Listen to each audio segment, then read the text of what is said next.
Senator Marcoleta ipinapatawag ng COMELEC dahil po sa kanyang misdeclaration sa kanyang SOSE.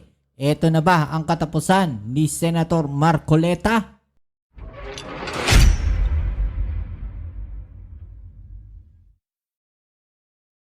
Okay, so eto, masamang balita to kay Senator Marcoleta, mga kababayan. Dahil, ipinapatawag na po siya ng COMELEC, mga kababayan. Yan ang ating alamin ngayon at pag-uusapan. Pero syempre, bago ang lahat, please don't forget to subscribe, like, share, at comment dyan sa comment section. Ito po ay matapos niyang ideklara sa kanya pong salin, nasa kanyang kampanya, mga kababayan, nakasulat po doon, yung sa SOSE, na wala daw pong nag-donate sa kanyang kampanya, mga kababayan. As in zero.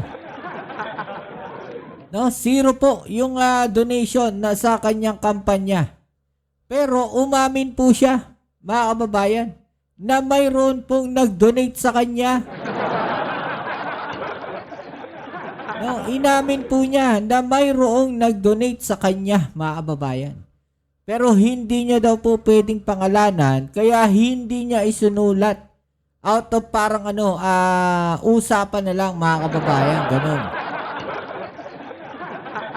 Ito po ang malaking problema kinakaharap ngayon ni Senator Marcoleta dahil doon po sa mismong pag-amin niya na yun, sa kanyang video, sa kanyang interview, mga kababayan, ay pwede na po yung gamiting ebidensya para ma-disqualify po etong si Marcoleta, mga kababayan. Ito na po ba ang katapusan ni Senator Marcoleta? Masyado kasing nagmamagaling sa Senado eh.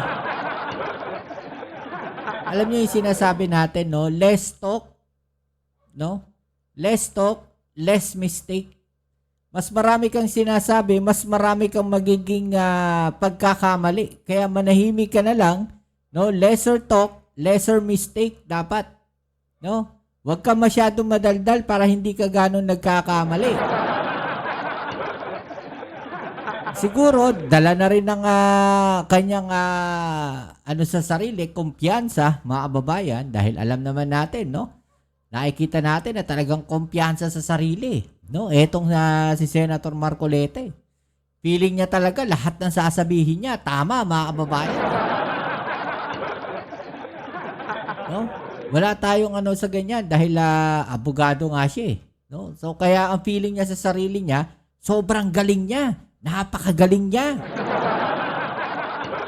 Alam niya lahat. Kayang-kaya niya yan. Diba? Yun ang problema kay Senator Marcoleta. Yun yung nakita natin problema kay Senator Marcoleta. Dahil sa sobrang kadaldalan niya, mga kababayan, ipinahamak niya yung sarili niya. Balikan natin itong balita na to. Bilyonaryo News. How did Marcoleta spend 112 million with a 52 million net worth? Tagalogin natin para maintindihan ng mga DDS. Bakit kaya hindi ito ma-explain ng mga DDS, mga babayan? Tinalikuran na ba nila si Marcoleta? Ang laging katwiran na lang nila, ang palusot nila. Bakit si Marcoleta? Yung sinisita.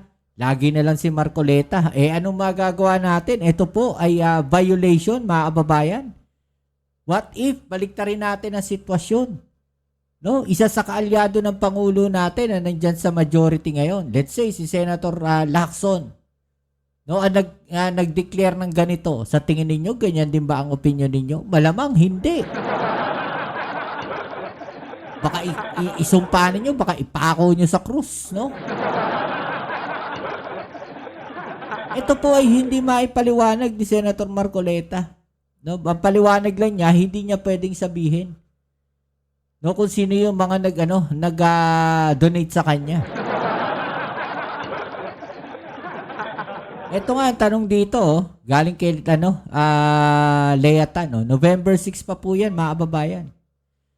Senator Marcoleta, your 2025 SALN shows a net worth of 51.9 million.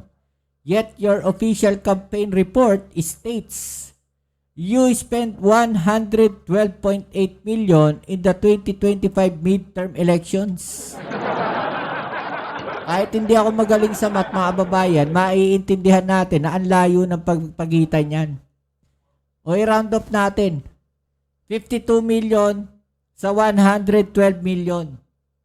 Mga kababayan. O, ilan yon? 52. 100. Sabi sa inyo, mahina ako sa math. O, 60. Tama ba? Hindi ako nagkakamali. 60 million ang pagitan. Nakita niyo yon? Oh, at tanong dito, mga babae,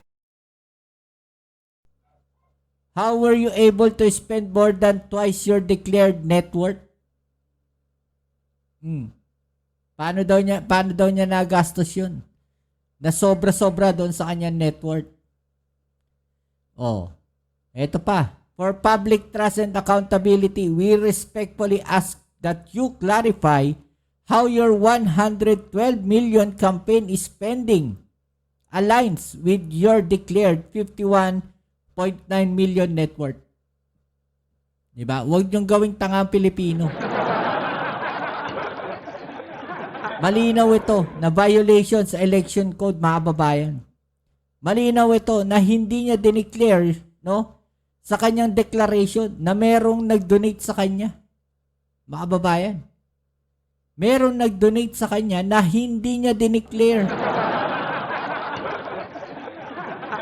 Okay? So ito, panoorin muna natin itong balita, mga babayan, para mas maliwanagan tayo. Ano? Pagpapaliwanagin na ng COMELEC si Senador Rodante Marcoleta. Nako, eto na mga kababayan, pagpapaliwanagin na ng COMELEC. Ha? Makakalusot kaya etong si Senator Marcoleta sa COMELEC, mga kababayan? No? Makakalusot kaya siya dito? Ha? Makakalusot kaya si Senator Marcoleta sa COMELEC, mga kababayan? Ano sa palagay ninyo? Malulusutan niya ba? Ha? Kitang-kita nagsinungaling sa SOSE, mga kababayan, hindi nag-declare. O ano na mga DDS? Ha? Paki-explain. Paki-explain. Sa ditugmang SALN at camping spending niya, una yang nadiskubre ng Billionaire News Channel matapos ilabas ang mga wealth declaration ng mga opisyal ng gobyerno. Narito ang agenda report ni Liza Bonzo. Kaya pala ayaw niya siguro magpa-interview sa bilyonaryo. Ewan ko lang kasi yun yung pakiramdam ko kasi di ba gusto siya interview ng bilyonaryo, ayaw niya. O busy daw siya, mga kababayan, busy. Pero doon sa kanilang programa, talaga namang doon siya todo nagpaliwanag. Todo paliwanag siya ron eh. Doon nahuli yung isda sa bibig eh. Doon siya nadulas eh. No? Doon niya pinahamak yung sarili niya sa programa nila. Tuloy natin.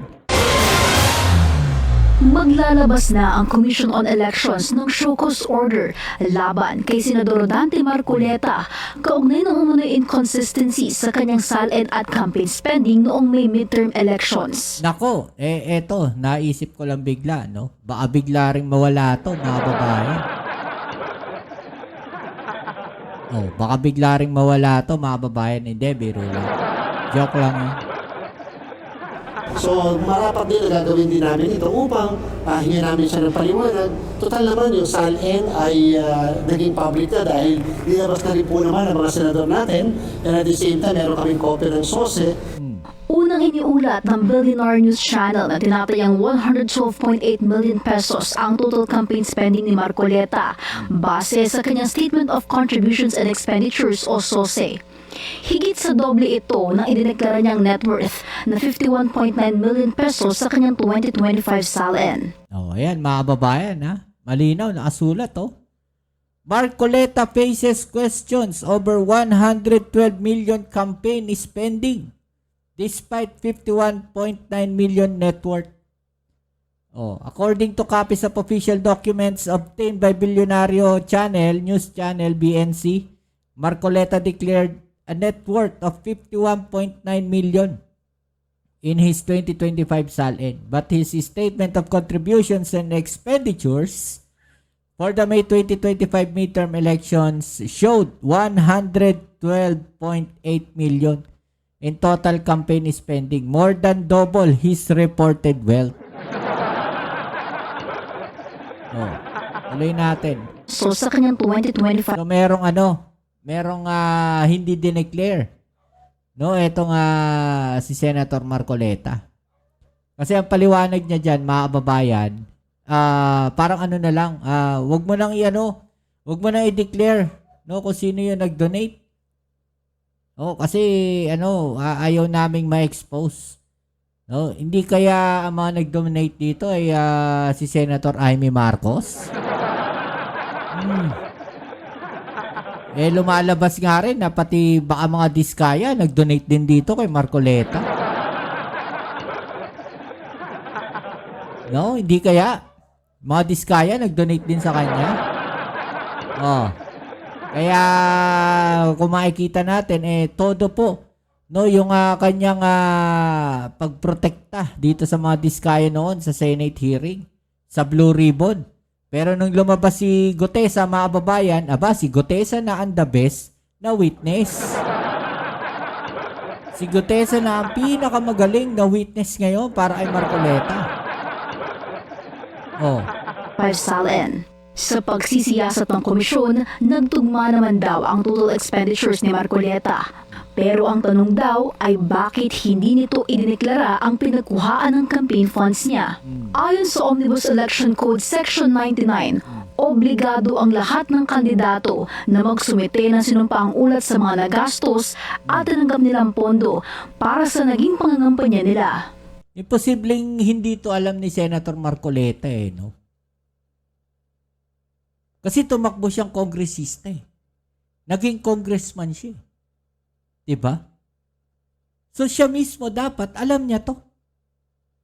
Ano sabi dito? Section 9 ng Omnibus Election Code of the Philippines.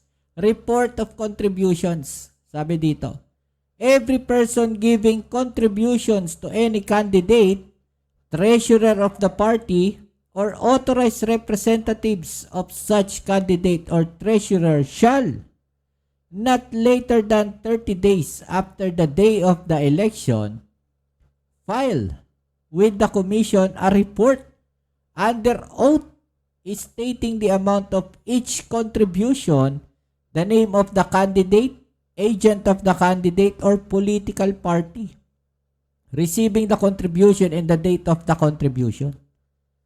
Dapat daw dinideclare yan, mga babayan, 30 days after ng election. No? So, yan po ata ang hindi nagawa ni Senator Marcoleta na imposibleng makalimutan niya, no, dahil naging congressman siya. Mukhang malabo ata, no, na makalimutan niya yan. At nakakapagtaka na pumayag siya na sa ganong setup. Hindi kaya, ano sa palagay ninyo? Ha? Bakit kaya? Ang kalimitan namang kaso kapag ikaw ay hindi nagsabi ng katotohanan sa iyong sose, yan ay perjury dahil siyempre tinanupaan niya. At the same time, violation niya ng sose law. Paliwanag ng COMELEC, hindi pa raw nila tinitingnan ang liabilities ni Marcoleta. Bagkus gusto muna nilang magpaliwanag ang senador sa mga natukoy na discrepancies sa kanyang SALN at SOSE. Nasabi? Pwede siyang makasuhan ng perjury, mga babayan. Ayan, no? Naku po. May violation pa siya, no, sa SOSE law. Yan ay perjury, mga babayan. Dahil, siyempre, pinanumpaan yan. No? Napakagaling talaga nito, mga. Ha? O ito, panoorin pa natin to. Baka sakali, mas maliwanag dito pa. Karagdagang kaliwanagan, no, sa balita na to. umaaksyon. So para po magkaroon din ng venue, ang lahat makapagpaliwanag at the same time, ang COMELEC din, matingnan natin talaga yung mga dokumento, mag-i-issue rin kami ng show cause order. Pagpapaliwanagin ng Commission on Elections o COMELEC si Senator Rodante Marcoleta sa issue hinggil sa kanyang Statement of Contributions and Expenditures o SOSE noong 2025 midterm elections.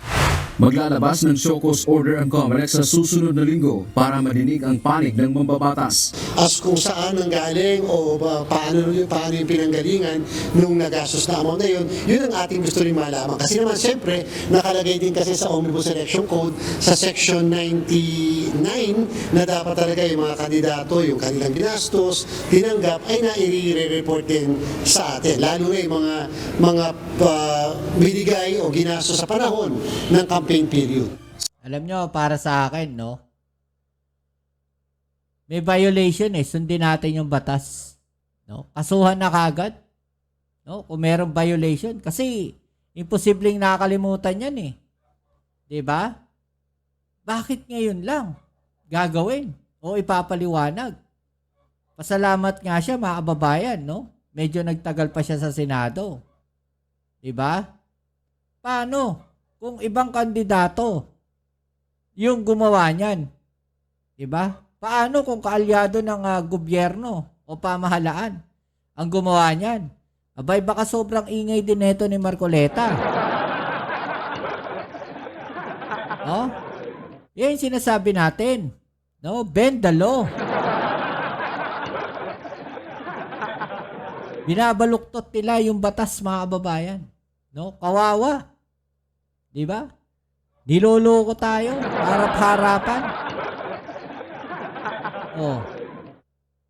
Sa isang panayam, inamin ni Senator Marcoleta na tumanggap siya ng mga donasyon mula sa anyay kanyang mga kaibigan. Di ba? Pero hindi niya nilagay sa SOSE dahil nakiusap na huwag silang pangalanan. Sa katunayan, makikita sa SOSE ni Marcoleta, 0 o wala siyang nilagay na donasyon na natanggap. Oh. Malinaw no? 0. Diba? So, ibig sabihin, nagsinungaling siya. Diba? 0. Oh, contribution received. Pero nakapag-expend, expenditures incurred. No? Meron siya expenses na 112 million. Pero yung contribution niya, 0. Tapos yung kanyang salin, di ba? 51.9 lang ba? Million? So, maliwanag na may pagsisinungaling. Di ba? So, may perjury, mga babayan. O, ang tanong natin sa COMELEC, palalagpasin ba ito? Hindi ba itutuloy na kasuhan si Marcoleta? Kasi what if kung iba yung gumawa niyan? Ganon din ba yung gagawin nila? Oh, eto pressure to ngayon sa COMELEC. Di ba? Eto ngayon. No, anong gagawin ng COMELEC dito? Marcoleta, 0 o wala siyang nilagay na donasyon na natanggap. Sa ilalim ng batas, kailangang ideklara kung magkano ang donasyon at sino ang nagbigay o donor. Ang maling deklarasyon sa SOSE ay isang kasong kriminal o election offense, maaari ding sampahan ng perjury o pagsisinungaling at falsification of public document. Kabilang din sa isyong lumalabas na mas malaki pa ang ginastos ng mambabatas noong nakaraang kampanya sa halaga na nasa kanyang Statement of Assets, Liabilities and Net Worth o SALN. Sa kanyang SOSE, umaabot sa 112 million pesos ang kabuuan niya na gastos noong 2025 elections, ngunit sa kanyang SALN, nasa 18 million lamang ang kanyang assets at 51 million pesos ang net worth. Kung ang SALN daw ay ganito, bakit hindi tumutugma yung nagastos sa SALN niya? So, maganda rin magkaroon ng paliwanag kasi siyempre ang COMELEC, para lang ipakita natin sa lahat na kami naman ay fair to everybody at kung may mga ganyang klase na alingas-ngas, kontrobersiya, maganda na malaman din natin. Nilinaw din ng COMELEC gagawin nila ito para sa transparency at accountability. Hininga na ng UNTV News and Rescue ng reaksyon dito si Senator Marcoleta, subalit wala pa siyang naging sagot. Samantala, hawak na ng COMELEC and Bank ang rekomendasyon ng kanilang Political Finance and Affairs Department o PFAD patungkol naman sa isyu ng tinanggap na donasyon ni Senator Francis Chis Escudero. Walang sinabi ang komisyon hinggil sa kung ano ang rekomendasyon, pero dalawa lang ang posibleng rekomendasyon, kakasuhan o i-dismiss ang reklamo. Nagugat ang investigasyon ng COMELEC sa mambabatas sa pag-amin nitong tumanggap siya ng donasyon mula sa public contractor na si Lawrence Lubiano noong 2022 elections. Kung binigyan namin ng pagkakataon yung PFAD na makagawa ng kanilang recommendation for 2 weeks, kahit man lang paano, yung mga miyembro man lang ng komisyon, mabigyan din ng pagkakataon, ma-review rin yung kanilang recommendations. Kung sakaling magdesisyon ng COMELEC and Bank na dapat kasuhan si Senator Cheese, ang kanilang law department ang magsasagawa ng preliminary investigation hinggil dito. Dante Amento, UNTV. Pagpapaliwanagin ng COMELEC si Senator Rodante Marcoleta kaugnay ng kanyang Statement of Contribution and Expenditure o SOSE noong 2025 elections. Ayon sa COMELEC, hindi tugma ang SOSE at Statement of Assets, Liabilities and Net Worth o SALN Hindi daw tugma mga kababayan ha. ni Marcoleta. May hindi raw tugma sa idineklarang halaga ng gasto sa kampanya ni Marcoleta. Sa isang panayam, sinabi ng senador na may hindi siya sinamang campaign donation sa kanyang SOSE dahil hiniling umano ng ilan sa kanyang mga donor na huwag silang pangalanan. Base sa kanyang SOSE, gumastos ng 139 million pesos sa kampanya si Marcoleta. Mas mataas yan sa net worth niya sa SALN na 51 million pesos. Ayon sa COMELEC, posibleng masampahan ng reklamong perjury ang sinumang maglalagay ng maling impormasyon sa kanilang SOSE. Oh, eto pa mga babayan oh. Pagpapaliwanagin ng COMELEC si Senator Rodante Marcoleta kaugnay sa hindi niya umano paglalagay ng ilan sa kanyang 2025 election donors sa Statement of Contributions and Expenditures o SOSE. Ayon kay COMELEC Chairman George Garcia, sa pamamagitan ng show cause order, hihingi nilang bigyan linaw ni Marcoleta ang hindi pagkakatugma ng isinapublikong Statement of Assets, Liabilities and Net Worth o SALN ng senador sa kanyang ginastos sa kampanya. Sa kanyang SOSE, nakasaad na gumastos siya ng mahigit 139 million pesos sa kampanya, mas mataas sa kanyang net worth na mahigit 51 million pesos. Nauna nang sinabi ni Marcoleta na hindi niya dineklara ang ilang nag-contribute sa kanyang kampanya dahil sa hiling mismo ng mga ito na huwag silang pangalanan. Oh, diba? Pero dapat dineclare niya kasi imposibleng hindi niya alam. Diba?